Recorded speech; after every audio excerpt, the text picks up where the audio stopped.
សេចក្តីប្រកាសព័ត៌មានលោកជំទាវឧត្តមសេនីយ៍ឯកម៉ាលីសុជីតាអ្នកនាំពាក្យក្រសួងការពារជាតិនៃព្រះរាជាណាចក្រកម្ពុជាសូមជម្រាបជូនសាធារណជនអ្នកសារព័ត៌មានជាតិនិងអន្តរជាតិមេត្តាជ្រាបថា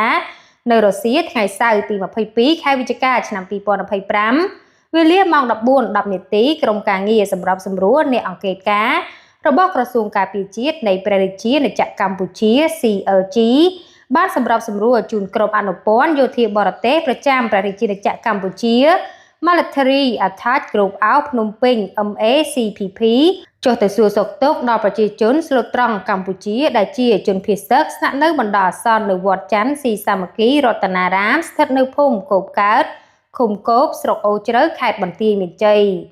សូមគូបញ្ជាក់ផងដែរថាជនភៀសសឹកទាំងនោះត្រូវបានជម្លៀសចេញពីផ្ទះសម្បែងភ្លាមៗបន្ទាប់ពីហេតុការណ៍យោធាថៃបើកការបាញ់ប្រហារមកលើប្រជាពលរដ្ឋស៊ីវិលស្លូតត្រង់កម្ពុជាដោយគ្មានមូលហេតុ